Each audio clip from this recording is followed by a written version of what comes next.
금요일은 우리가 기도회가 있습니다. 그래서 기도회를 마치고 제가 이제 집에 가면 빠르면 1시, 늦으면 1시 반, 또 좀 있으면은 한 2시에 이제 집에 도착하게 됩니다. 그러면은 주차장에 차들이 다 주차한 상태이기 때문에 내가 사는 동과는 멀리 떨어져 있는 다른 동 입구에 아주 끝부분에, 그것도 가운데 자리에 주차하게 됩니다. 그러면 주일에 올 때 제가 한 10분 정도를 더 소비하게 돼요. 그래서 토요일에 차를 내가 사는 동 입구 가까이에 다시 주차해 놓습니다. 근데 어제도 은행을 갔다 와야 되기 때문에 먼저 주차를 다시 해 놓고 은행을 가는 게 더 나은 방법일 것 같아서 먼저 지하 3층 주차장으로 내려갔습니다. 마치 가장 좋은 주차 자리가 비어 있었습니다. 어떤 자리인지는 여러분도 아실 겁니다. 그래서 아주 기분 좋게 주차를 딱 해놨어요. 야, 땡 잡았다. 그리고 이제 은행에 가야 합니다. 그래서 다시 엘리베이터를 타고 올라가야 하겠죠. 엘리베이터를 타고 충수를 누르고, 그리고 엘리베이터가 올라가고 멈추었습니다. 엘리베이터가 어디에 멈췄는지 아시겠습니까? 여러분들은 많은 실수를 안 하는군요. 바로 내가 사는 아파트 층수였습니다. 저는 깜빡 잊기도 하고 실수도 많이 합니다. 꼼꼼하고 철저하게 하는 사람들도 있겠지만 그렇다고 그 사람들조차 실수하지 않는 것은 아닐 겁니다. 왜냐하면은 우리는 에디슨이라는 분을 잘 알고 있습니다. 그분도 많은 실수를 통해서 결과물을 내놓았기 때문에 모든 사람들은 거의 다 실수를 하고 실패를 하게 된다는 것입니다. 근데 때로는 자주 어쩌다가 어떤 사람들은 가장 중요한 부분에서 실수를 하게 됩니다. 그래서 인생에 스크래치를 남기는 경우가 왕왕 있습니다. 인간은 이렇게 부족하고 연약한 존재입니다. 사실 우리는 남들뿐만 아니라 자신에게 한 약속조차도 지키지 못할 때가 많이 있습니다. 때로는 부러움을 시기로, 질투로, 미움으로, 분노로 표현할 때도 있습니다. 이웃의 기쁨을 불편한 마음으로 바라보기도 합니다. 이웃에게 피해를 주지 않는다고 할지라도 내 마음속에는 죄가 자리 잡고 있다는 것을 성령을 받은 사람들이라면 모두 다 깨달아 알고 있을 것입니다. 마음속에 품은 이웃을 향한 불편한 마음, 즉 시기, 질투, 미움, 분노, 이런 것들은 하나님의 기준에서 본다면 죄라는 것입니다. 엘리베이터를 타고 다시 지하 1층으로 내려가면서 문득 떠오르는 생각이 있었습니다. 이렇게 실수가 많은데 율법을 완전하게 지키며 산다고 하는 사람들은 다 거짓말하는 거다. 도덕법을 완전하게 지킨다는 사람도 거짓말쟁이다. 아담의 부패하고 타락한 본성을 지니고 태어난 인간이 완전한 의를 향해 갈 수 있다고 여기는 것, 그 자체가 바로 교만이다. 죄의 모습이다. 이런 생각을 하게 됐습니다. 그런데도 불구하고 많은 사람들이 율법과 도덕법에 있어서 흠이 없는 것처럼 말하는 경우가 있습니다. 왜 그럴까요? 율법의 기능은 악을 억제하기도 하지만은 율법은 죄를 알게 합니다. 죄를 깨닫게 해요. 죄를 드러냅니다. 그리고 범죄를 더하게 하며 정죄하며 사망에 이르게 하기 때문입니다. 즉 사람이 자신이 흠이 없는 사람인 것처럼 말하는 그 이유는 바로 율법이 정죄하기 때문입니다. 정죄받지 않기 위해서 의로운 사람인 양 가장하거나 빛을 피하여 어둠 속으로 숨는 것입니다. 하나님을 위하여 하는 것이 아니라 자신과 자신의 자존심, 자신의 이기심을 위해서 하는 것이에요. 자, 우리 다시 한번 율법에 대해서 생각해 봅시다. 율법은 어떤 것입니까? 성경은 율법은 거룩하고 계명도 거룩하고 의로우며 선하도다 이렇게 가르쳐주고 있습니다. 하나님께서 율법을 우리에게 주신 목적은 인간을 통해서 하나님께서 영광을 받으시고 인간을 영원한 생명으로 이르게 하고 복된 길로 인도하려고 하시기 때문에 우리에게 율법을 주셨습니다. 근데 율법이 가진 거룩하고 의로우며 선함을 우리에게 주어서 우리를 의롭다 하고 구원에 이르는 일을 해서 하나님께 영광이 되어지고 우리를 복된 길로 인도하지 못한다는 것입니다. 오히려 율법은 죄를 드러내며 범죄를 더하게 하며 사망에 이르게 합니다. 로마 3장 20절에서 율법의 행위로는 하나님께 의롭다 하심을 받을 수 없다고 이렇게 말씀하고 있습니다. 그러므로 율법의 행위로 그의 앞에 의롭다 하심을 얻을 육체가 없나니 율법으로는 죄를 깨달음이니라. 다시 한번 말하지만 율법의 기능은 죄를 알게 하고 죄를 깨닫게 하고 죄를 드러내며 범죄를 더하게 하며 정죄하여 사망에 이르게 한다는 것입니다. 만약 사람이 율법으로 의롭게 되려고 한다면 로마서 7장 24절에 오라 나는 공고한 사람이로다 이 사망의 몸에서 누가 나를 건져내랴. 이런 사도 바울의 울부짖음과 같이 율법으로 인하여 정죄당하게 되는 비참한 현실을 마주하게 될 것입니다. 그런데도 많은 그리스도인들이 예수를 믿고 나서도 율법을 지킴으로 성화를 이루어 나가려고 노력한다는 것입니다.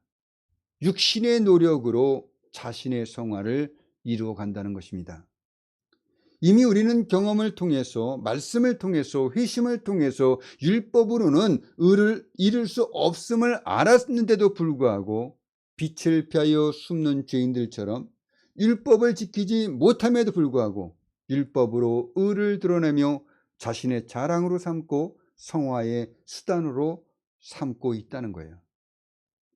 사도 바울은 이런 사람을 향하여 갈라디아서 3장 3절에서 강하게 질책하시면서 너희가 이같이 어리석으냐 성령으로 시작하였다가 이제는 육체로 마치겠느냐 이렇게 꾸중하고 있습니다.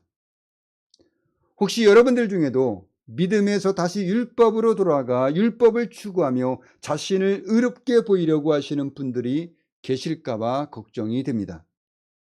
여러분 자신에게 질문해 보십시오. 여러분들이 결코 정죄를 받지 않는 이유가 무엇입니까? 그리스도 예수 안에 있는 생명의 성령의 법이 죄와 사망의 법에서 나를 해방하였기 때문입니다. 이 말씀은 우리가 법 아래 있지 않고 하나님의 은혜 아래 있다는 말씀입니다. 어떻게 은혜가 우리에게 임하게 되었는가? 어떻게 우리에게 은혜가 임하게 되었는가? 어떻게 그리스도 예수 안에 있는 생명의 성령의 법이 죄와 사망의 법에서 나를 해방하였는가를 설명하는 것이 바로 오늘 본문 말씀입니다. 먼저 오늘 본문 3절 상반절에는 율법이 육신으로 말미암아 연약하여 할 수 없는 그것이 있다고 말씀하고 있습니다. 율법이 육신으로 말미암아 연약하여 할 수 없는 그것, 이게 무엇일까요? 율법은 인간의 타락한 본성 때문에 하나님께서 영광을 받으시고 인간을 생명에 이르게 하고 복된 길로 인도하는 목적을 달성하지 못하고 있습니다. 원하지 않는 것을 행하는 죄가 내 속에 있고 선을 행하기 원하는 나에게 악이 함께 있기 때문이에요. 그래서 율법을 온전히 다 지킴으로 하나님이 요구하시는 의가 우리 안에서 이루어질 수가 없는 것입니다. 이렇게 율법대로 살지 못하니까 율법은 죄를 정죄하고 심판할 수밖에 없겠죠. 다시 한번 말씀드리자면 율법이 육신으로 말미암아 연약하여 할 수 없는 것은 죄와 죄책에서 나를 구원해 줄 수가 없다는 겁니다. 율법은 결코 나를 의롭게 해 줄 수가 없습니다. 율법대로 살지 않으면 하나님께서는 죄인이다 라고 할 수밖에 없어요. 또 하나님께 죄를 범했으니까 죄책으로 인한 심판을 받는 것이 마땅합니다. 심판을 받아야 하는 영혼은 하나님과 영원토록 함께 할 수가 없어요. 오히려 심판으로 말미암아 지옥으로 던져지게 되는 것입니다. 근데 율법이 육신으로 말미암아 연약하여 할 수 없는 그것, 즉 율법이 우리를 죄책에서 건져낼 수 없고 의롭게 할 수 없을 뿐만 아니라 하나님과 영원토록 살 수 없고 오히려 심판을 받아 지옥에 떨어지는 것을 막아낼 수도 없는 이 일에 반전이 일어나게 됩니다. 율법대로 살지 못하기 때문에 저주를 받아 영원토록 지옥에서 고통스러울 수밖에 없게 된 우리를 하나님께서는 벗어나게 하실 수 있다는 것입니다. 우리 인간은 실수와 실패를 경험하는 존재들입니다. 말을 좋게 해서 이런 것이지 사실 우리 인간은 완전하게 도덕법조차 지키지 못하는 존재라는 것입니다. 능력의 한계를 가진 인간이 자신 안에 있는 죄를 완벽하게 다스릴 수가 없다는 거예요. 근데 하나님은 다 하실 수 있다는 것입니다. 율법이 요구하는 우리가 의롭게 되는 것이 내게 달려있지 않고 하나님께 있다는 것입니다. 구원이 우리에게 달려있지 않고 하나님께 달려있다고 말씀하고 있는 겁니다.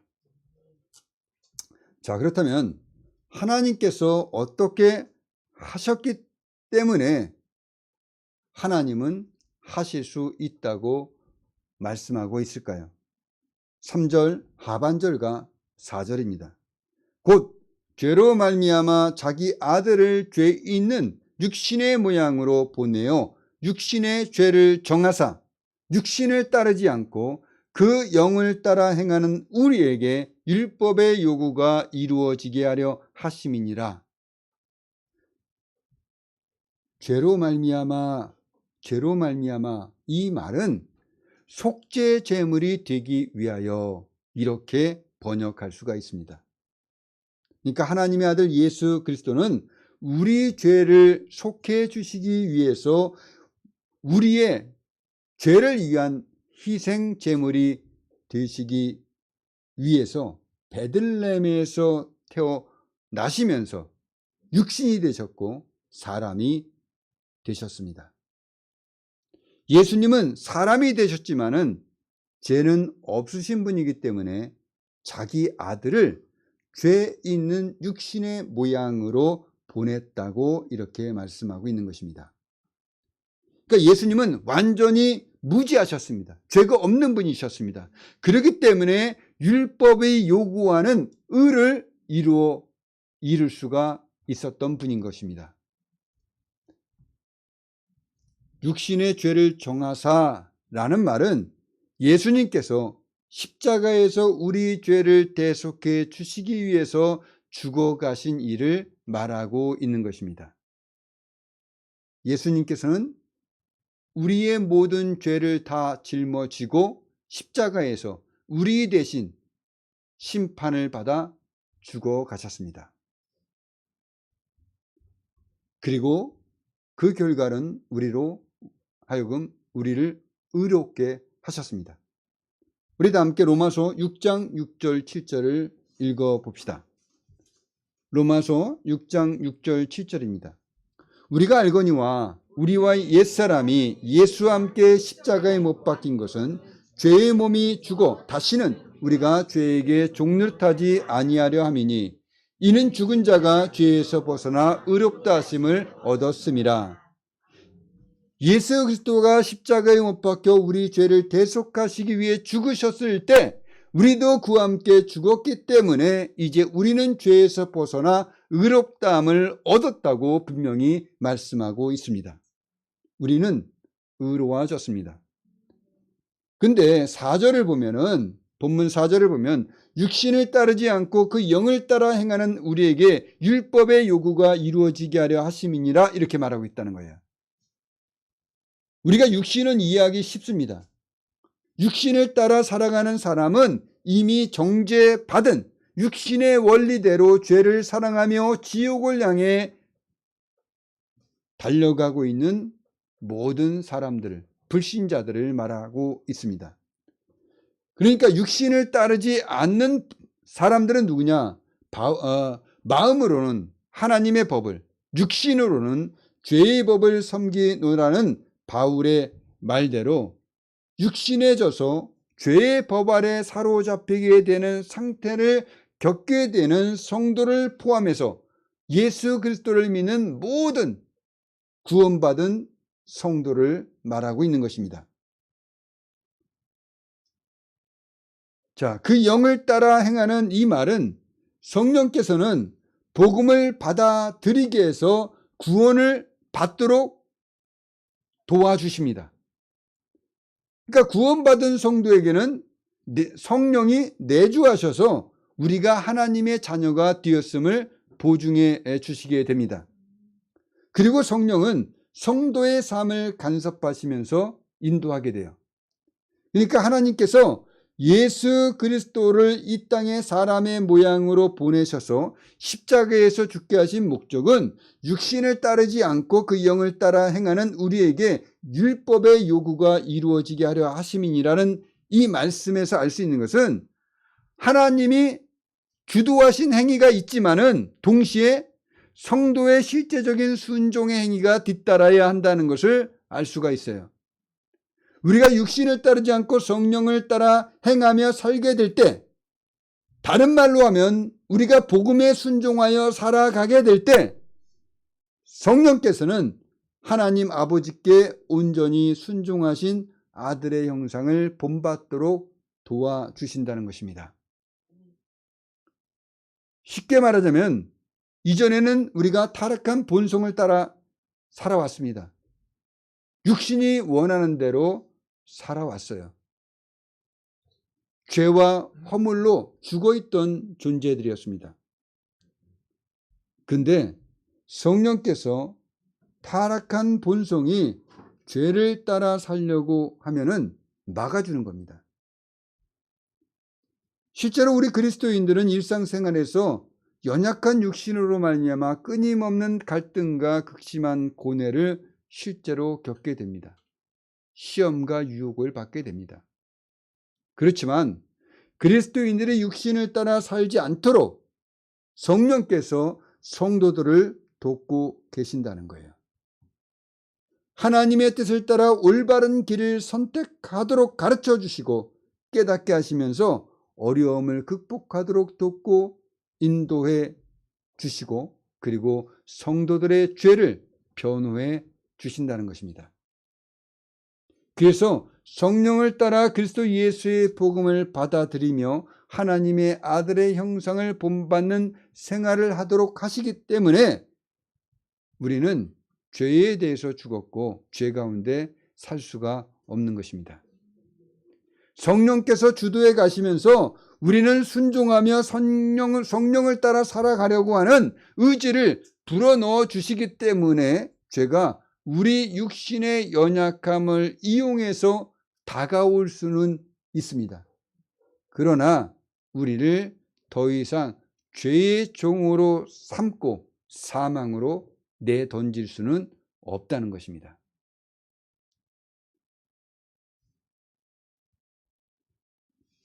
자, 그때는 율법은 본래 신령한 것이잖아요.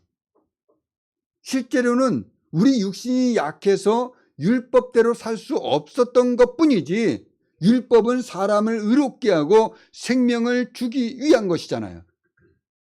근데 성령께서 우리가 하나님의 자녀임을 증거해 주시며 우리를 하나님의 영향력과 그리고 지배 안에 머무르게 해서 그리스도를 본받는 삶을 살아가도록 돕기 때문에 우리가 정죄받아서 사망에 이르지 않도록, 즉 우리에게 원래 주어진 율법의 요구가 뭐죠? 우리를 의롭게 하는 거예요.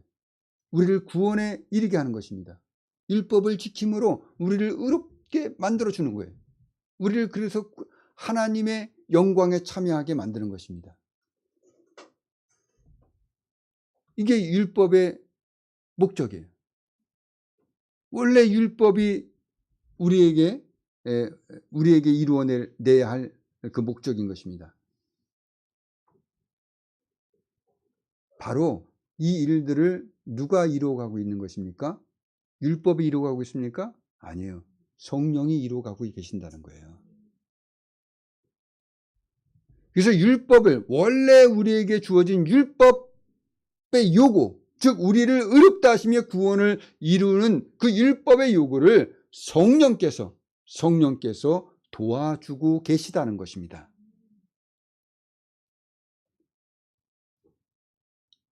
이제 우리가 예수 그리스도의 보혈로 죄를 다 씻어내고 의롭게 되었습니다.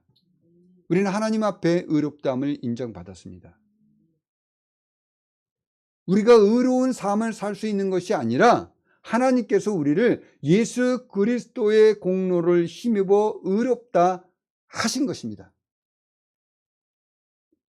이제 우리는 육신을 따라 살지 않고 영을 따라 살도록 성령께서 주도해 가시기 때문에 예수 안에 있는 생명의 성령의 법이 죄와 사망의 법에서 너와 나, 우리 모두를 해방하였다고 하는 설명이 바로 오늘 본문 말씀인 것입니다.